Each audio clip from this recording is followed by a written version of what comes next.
텍사스에서 우리 베이르 형제가 메시지를 보냈습니다. 요즘 어떻게 지내고 있는지 근황을 보내면서 저에게 사랑합니다, 힘내세요 이러는데요. 조금 징그럽긴 했지만 사랑합니다, 힘내세요 그러는데요. 그거 그냥 지내칠 수 있는 인사말이잖아요. 그런데 밤늦게 굉장히 그 인사말이 마음에 다가왔습니다. 그리고 그 형제가 보내준 그 메시지에 힘내라는 말에 힘이 나더라고요. 이 시간 주님이 우리와 함께 하실 텐데요. 우리 옆에 분들과 인사 나눌 때 주님이 함께 하십니다, 힘내세요 그렇게 한번 인사 나누시죠. 주님이 함께 하십니다, 힘내세요. 주님이 함께 하십니다, 힘내세요. 오늘 우리는 역대하 본문 말씀을 통해서 그제서야 알았더라 이런 제목으로 말씀을 나누려고 합니다. 그제서야 알았더라. 오늘은요, 우리가 계속해서 구약의 이스라엘 역사를 살펴보는 가운데 남쪽 유다의 왕들을 우리가 계속 지금 살펴보고 있지 않습니까? 벌써 우리가요 말씀을 나눈 지가 꽤 된 거예요. 왜냐하면 오늘 이제 여러분 몇 번째입니까? 14번째 왕입니다. 20명의 왕 가운데에서 이제 우리가 14번째 왕 므낫세 왕에 대해서 오늘 우리가 말씀을 나누게 돼요. 사실은 우리가 말씀을 나누지만 항상 말씀의 주인공은 누구인가? 오늘 주인공은 므낫세가 아니라 하나님이라는 사실을 우리는 기억하고 이 말씀을 봐야 되겠습니다. 그는요 12살의 왕위에 오르게 됩니다. 그리고 유다의 열왕 중에서 가장 오랫동안 55년이라고 하는 시간을 통치하게 되는 유다의 역사에 있어서 가장 긴 세월을 통치한 왕이 바로 므낫세 왕입니다. 지난주에 우리가 말씀을 나눴지만 그의 아버지는 누구입니까? 히스기야 왕입니다. 히스기야 왕은 선왕이었어요. 하나님이 보실 때 정말 마음에 드는 왕이었습니다. 물론 그도 잠시 교만에 빠지긴 했지만 히스기야 왕 그러면 하나님께서 정말 인정하시는 그런 왕이었어요. 그런데 오늘 이제 우리가 므낫세를 보게 되면서 여러분도 아마 므낫세에 관한 말씀을 읽으셨을 거라고 생각은 드는데요. 저는 이 므낫세를 생각하면서 말씀을 읽다가 드는 느낌이 있었어요. 그 느낌이 뭐냐면 다행이다, 참 다행이다 이런 느낌을 받았습니다. 여러분 우리가 살아가면서 다행이야 이런 말을 많이 씁니다. 흡족하거나 마음이 놓이는 상태, 안심을 표현하는 말이다 이렇게 사전적으로는 정리가 되는데요. 사전적 의미가 아니더라도 우리가 살아가면서 가뭄이 심했는데 비가 오니까 다행이다. 계속해서 가무는 상태가 있으면 농사도 망하고 과일 농사도 망할 텐데 비가 와서 참 다행이다 이렇게 이야기를 하지 않습니까?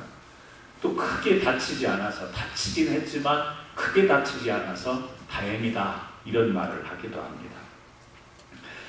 마음이 놓이는 상태, 대부분 어려운 상태에 놓여 있다가 더 나쁜 상태가 되지 않을 때 마음이 놓여서 하는 말이 다행이다 라는 말을 하죠. 안 좋은 일을 겪을 상황 속에서 피할 수 있을 때 우리는 다행이다 이런 말을 씁니다.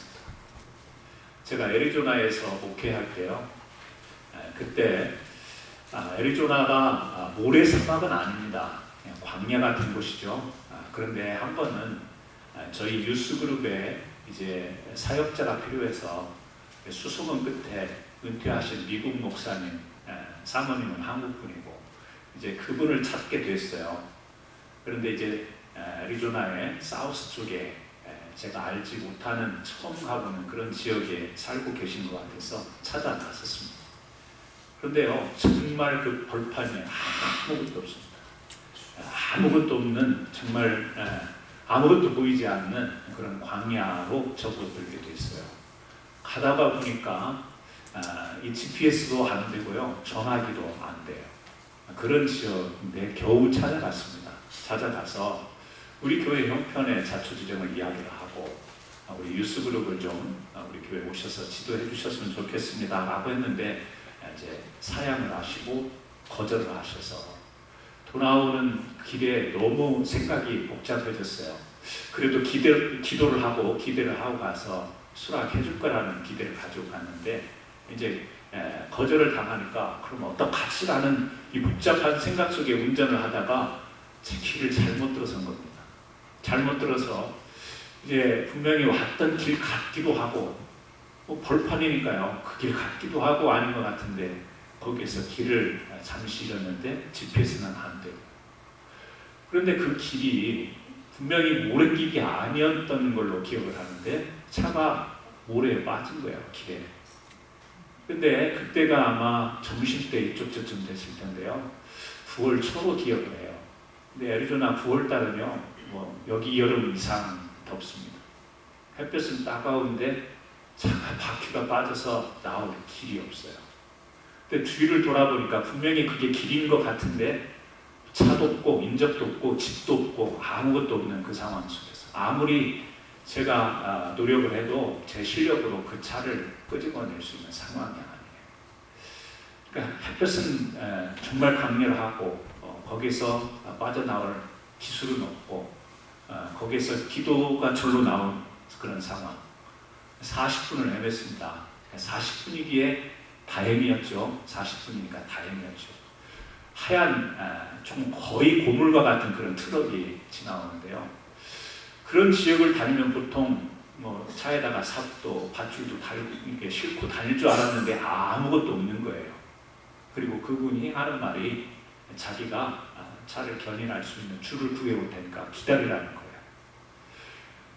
갔는데 이분이 올까 안 올까 그게 또 정말 올까? 이 사람이 와서 나를 도와줄까? 그도 의구심이 생기는 거고요. 다행히 왔어요. 와가지고 저를 끄집어내서 비록 1시간 반 정도의 시간이었지만 짧은 시간이잖아요. 그런 시간 정도로 우리가 견딜 수 있는데 제가 하나님 감사합니다 그러면서 이 마음의 느낌은 진짜 다행이다. 거기에 물도 없죠. 제가 뭐 길을 아는 것도 아니죠. 거기 더운 데서 그 멕시코에서 그쪽 지역으로 이렇게 넘어오다가 1년에 죽는 그 숫자가 꽤 됩니다. 100명 미만이긴 하지만 그런 지역이에요. 그래서 그때 느낌이 뭐 다른 설명을 하지 않더라도 야 다행이다. 그런데 아마 저보다 더 어떤 심한 그런 일들을 겪으면서 참 다행이다 이것을 겪은 분들이 아마 계실 겁니다. 살아오시면서요. 다행이라는 말은 우리 가까이에 있어요. 그만큼 우리의 삶은 내가 바라고 내가 안정되는 그 추구하는 그 삶이 보장되는 삶이 아니기 때문에 내가 생각하는 것처럼 잘 되는 게 아니라 잘못되는 경우가 많기 때문에 잘못되는 가운데서도 더 떨어지지 않고 더 추락하지 않고 더 우리가 좌절할 상황으로 빠지지 않는 것 그때 우리가 다행이다 이렇게 안돼 숨을 쉬지 않습니까? 오늘 저는 이 므낫세의 왕을 보면서 그런 마음이 든 거예요. 다행이다. 어떤 점에서 다행인가?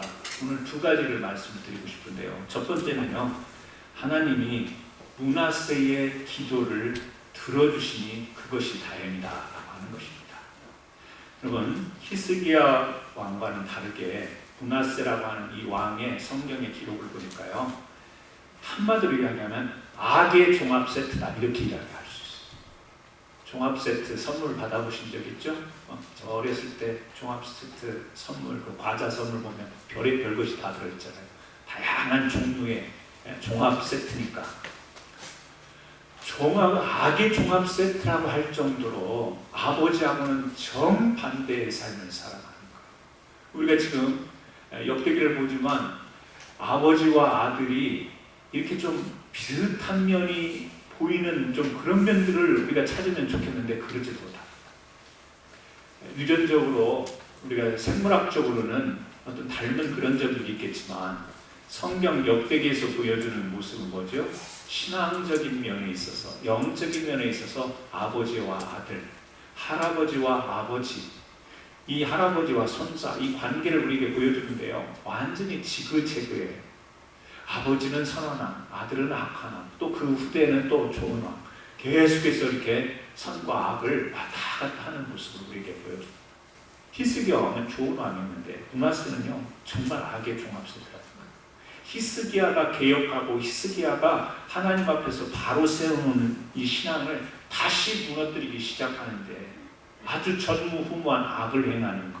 그래서 역대하 33장 9절, 여러분 그 프린트물에 나오지만요, 유다와 예루살렘 주민이 므낫세의 꾀임을 받고 악을 행한 것이 여호와께서 이스라엘 자손 앞에서 멸하신 모든 나라보다 더욱 심합니다. 무슨 이야기예요? 이 므낫세가 이 백성들, 유다 백성들과 더불어서 므낫세가 악을 행한 것이 하나님께서 이방 나라, 잘못하는 나라들을 친 것보다 더 그 악한 내용을 가지고 있기에 지금 성경은 그런 표현을 하고 있는데요. 산당을 다시 세웁니다. 바알 신을 위하여 단을 다시 세웁니다. 아세라 목상을 만들고 1월 성신 자연신을 숭배를 해요. 흰놈의 골짜기에서 자기 자식을요 임신제사를 죽였어요. 몰록이라고 하는 우상을 섬기는 사람들이 그런 임신제사를 드렸는데 이 므낫세도 그것을 따라서 그런 제사를 드리는 거예요. 점을 치고요 신접한 자와 박수 무당을 쫓아다니고 그래요. 누가요? 하나님이 기름 부어서 세우시는 집인 유다의 왕이. 히스기야가 그동안 무너졌던 그것을 다시 바로 세웠는데 벌써 한 대만 내려가서 이 므낫세가 행하는 일이 이런 악한 일을 했다라는 거예요. 하나님은요 경고하세요. 그러나 듣지 않습니다. 하나님은 결국에 아수르 군대를 통해서 이 므낫세 왕을 쇠 밧줄로 결박을 하고 바벨론으로 끌고 가게 되는 그 내용이 성경에 표현이 되어 있습니다.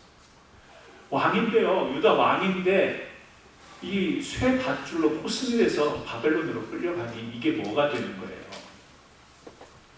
그때 므낫세가 정신이 돌아온 것 같아요. 이때 하나님 여호와를 찾습니다. 하나님 앞에서 완전히 자기 자신을 낮추는 겸손한 기도를 드려요. 악의 중합세트와 같았던 므낫세가 환난을 당하니까 자기가 비참한 모습으로 끌려가니까 그때 정신을 차리고 하나님 앞에 기도를 해요. 역대하 33장 12절 13절인데요 우리 같이 한번 읽어보셨으면 좋겠습니다. 같이 읽습니다. 시작. 그가 환난을 당하여 그의 하나님 여호와께 간구하고 그의 조상들 하나님 앞에 크게 겸손하여 기도하였으므로 하나님이 그의 기도를 받으시며 그의 간구를 들으시사 그가 예루살렘에 돌아와서 다시 왕위에 앉게 하시매 므낫세가 그제서야 여호와께서 하나님이신 줄 알았더라.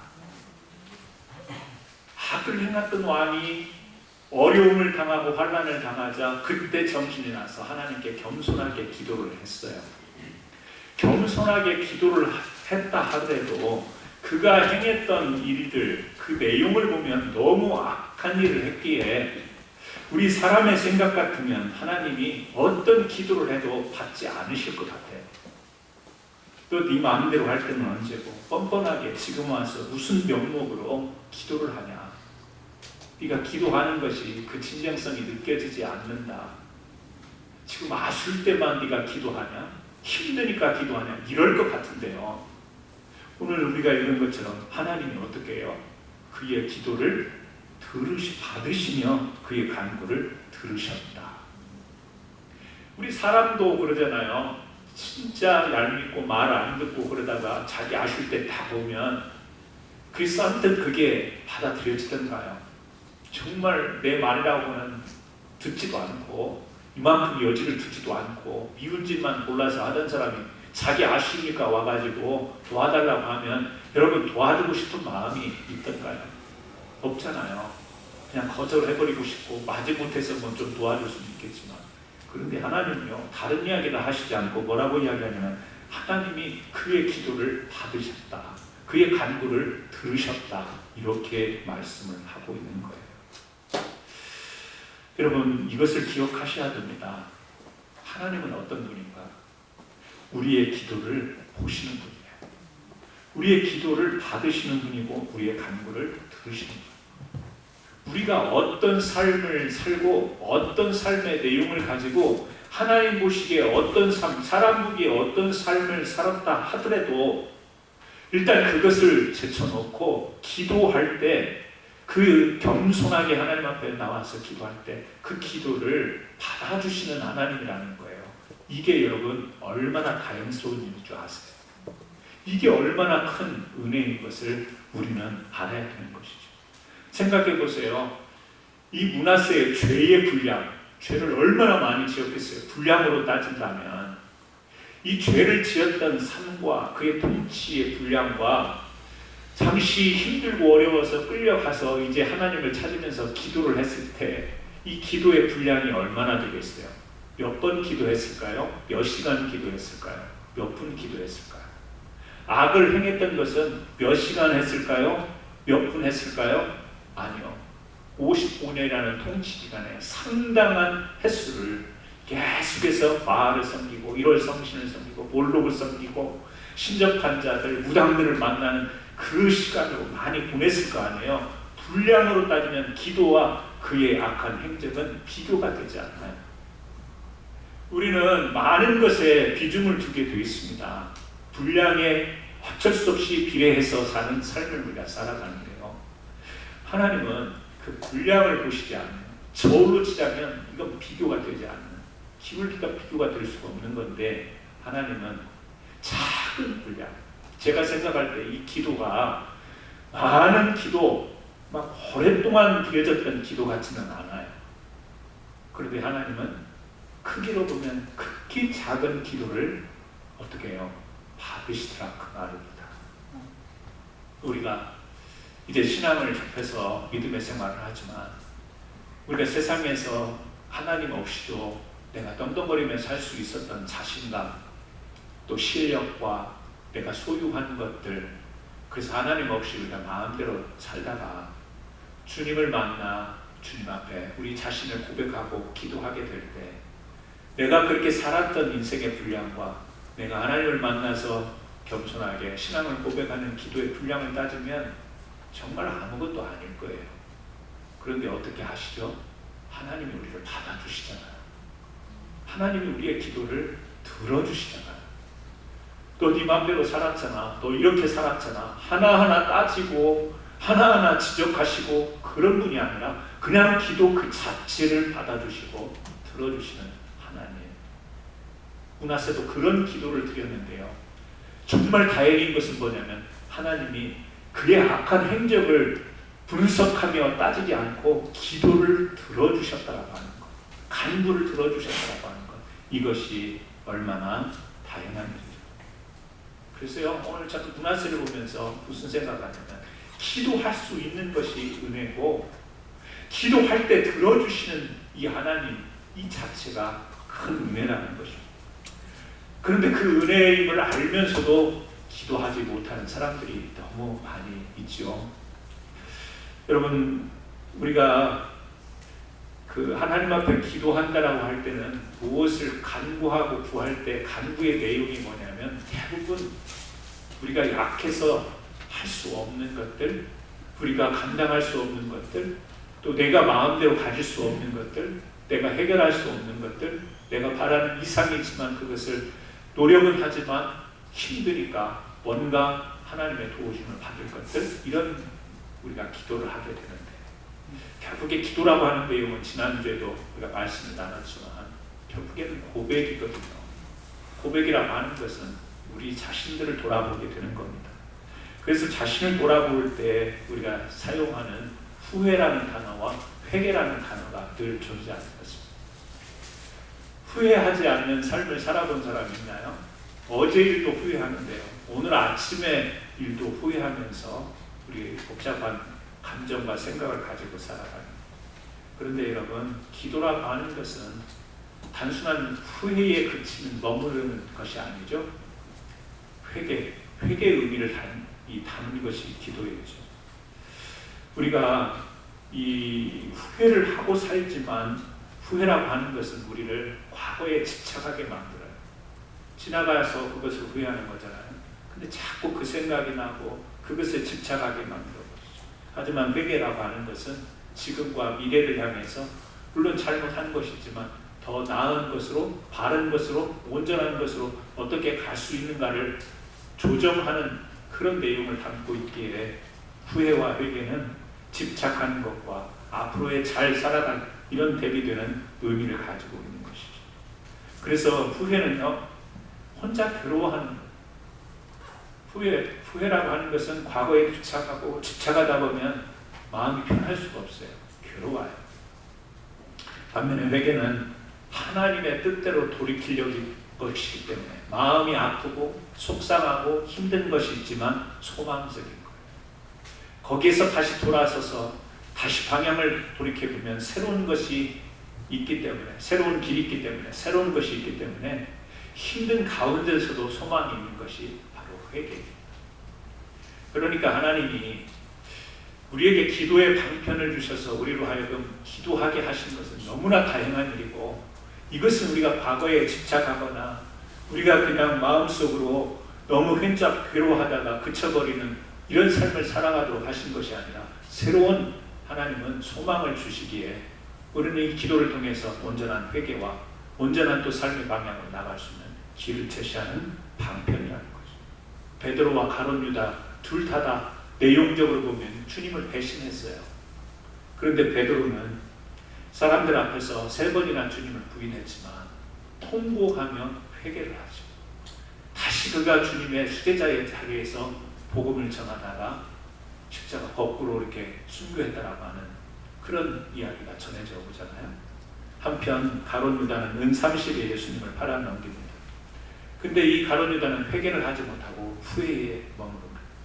예수님이 십자가에 못 박히게 되자 그때서야 대제사장들에게 가서 돈을 돌려주려고 해요. 거절당하자 괴로워하다가 결국에 자살합니다. 혼자 괴로워하다가 후회하다가 끝나버려요. 베드로와 가룟 유다 내용적으로 보면 둘 다 배신해서 잘못한 건데, 베드로는 회개를 하고 가룟 유다는 괴로워하다가 후회하고 끝나는 것이죠. 후회의 감정이 아닌 회개의 기도를 하나님이 들으시는 줄 믿습니다. 그렇고요, 우리 성도님들이 기도의 삶을 살아가시는 줄은 알지만 의외로 우리가 기도로 생활을 못할, 의외로 기도 생활을 못합니다. 그리고 혹시 또 나는 예배는 주일날 교회 와서 예배는 드리지만 생활 가운데 내가 따로 기도해 보는 것, 그런 것은 없는 것 같아 하시는 분들이 계실 수도 있어요. 그렇다면 오늘 이 시간 제가 여러분들에게 한번 기도를 해보시라고 그렇게 권면드리고 싶습니다. 그냥 마음속으로 하는 기도가 아니라 내가 짧은 시간, 정말 몇 초에 불과한 기도를 할지라도 정말 주님을 깊이 생각하면서, 하나님 내가 이렇습니다. 하나님 내가 이런 형편에 있습니다. 하나님이 나의 주인 되시고 내 삶의 주인이시기에 나를 인도하옵소서라고 하는 짧은 기도라도 생활 가운데 아침에 보다면 점심때, 점심때 보다면 저녁때, 저녁때 보다면 주무시기 전에라도 그런 기도를 한번 해보시면 좋겠다라는 그런 권유를 드립니다. 왜요? 므낫세를 보셨잖아요. 이 므낫세가 드리는 짧은 겸손한 기도를 하나님이 받으셨다고 그러잖아요.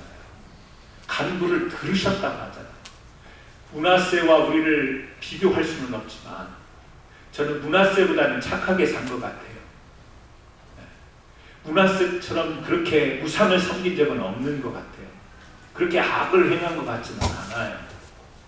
므낫세의 기도를 들으셨던 하나님이, 물론 나는 왕은 아니지만, 통치자는 아니지만 나의 겸손한 그 간단한 기도를 받지 않으실까? 아니요, 누구는 받고 누구는 받지 아니하시는 하나님이 아니잖아요. 우리의 사람들의 기도를 받으시고 간구를 들으시는 하나님이기에, 여러분 오늘 또 우리는 살면서 여러 가지 문제, 숙제를 안고 살아가고요. 그 문제를 잘못 해결하면 후회하고 그래요. 어째 내가 그렇게 결정할 걸, 그때 판단 잘할 걸, 그때 이렇게 했을 걸 후회하고 괴로워하는 게 아니고요.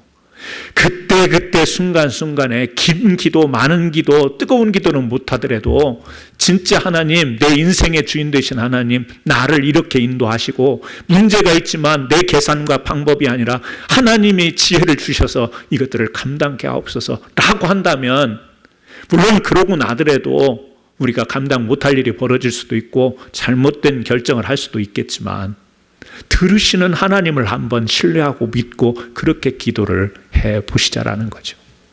저는 우리 캔사스 안현장로교회 성도님들이 그냥 예배, 믿음, 신앙, 기도, 찬송 이런 단어가 그냥 종교적으로 내 삶의 주변에 맴맴 도는 단어가 아니라 내 안에서 깊이 역사하는 단어들이 되기를 주님의 이름으로 축원합니다. 목사님 지난주에 설교 듣고 내가 짧은 시간 기도했더니 하나님이 이렇게 함께 하셨어요 라고 하는 그런 카톡 좀 보내줘 보세요. 누가 대통령이 되면 좋겠고 누가 대통령이 되면 안 되고 그런 거 보내지 마시고 뭐 건강 정보는 나누는 게 좋으니까 건강에 관한 소식들을 나누는 것은 좋지만 저는 기대하는 게요. 그런 메시지 좀 듣고 싶어요. 기도했더니 하나님이 이렇게 역사했네요. 기도했더니 하나님이 열어주셨네요. 기도했는데 아직도 응답이 없어요. 같이 기도해 주세요. 뭐 그런 것도 있을 수 있잖아요. 할렐루야. 예, 그런 기도가 저와 여러분에게 있기를 바랍니다. 왜냐하면요. 하나님이 기도에 방편을 주신 게 너무 다행이고 나 같은 죄인의 기도를 받아주시고 들어주신다는 게 너무 다행인 거예요. 여러분들은 정말 다행이에요. 옆에 분들 한번 인사하세요. 당신은 참 다행이에요. 그렇게 한번 인사하세요. 다행이세요. 자, 두 번째는요. 므낫세가 그제서라도 하나님을 알았으니 다행인 거예요. 그제서라도 하나님을 알았으니까 다행이에요.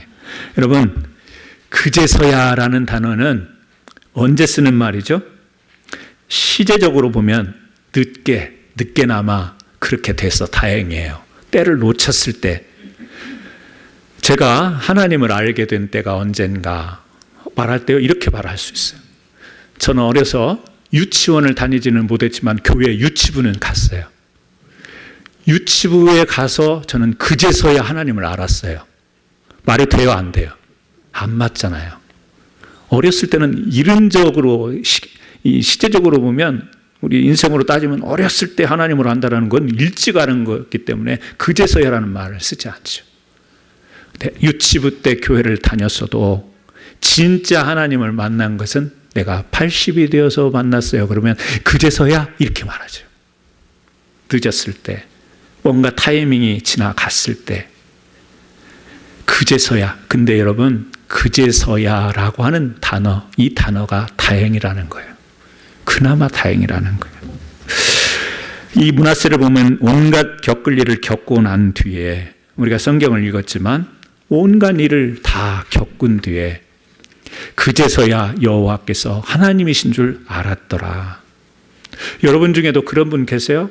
오랫동안 신앙생활하고 믿음생활하고 교회를 다녔는데 내가 그제서야 하나님을 진짜 알게 됐어요. 이렇게 고백하시는 분이 계실지 모르겠어요. 여러분, 므낫세가 그 전에 하나님을 몰랐을까요? 지금 여기에 성경에 보면 므낫세가 그제서야 여호와께서 하나님이신 줄 알았더라. 그러니까 신약으로 하면 그제서야 예수 그리스도를 안 겁니다.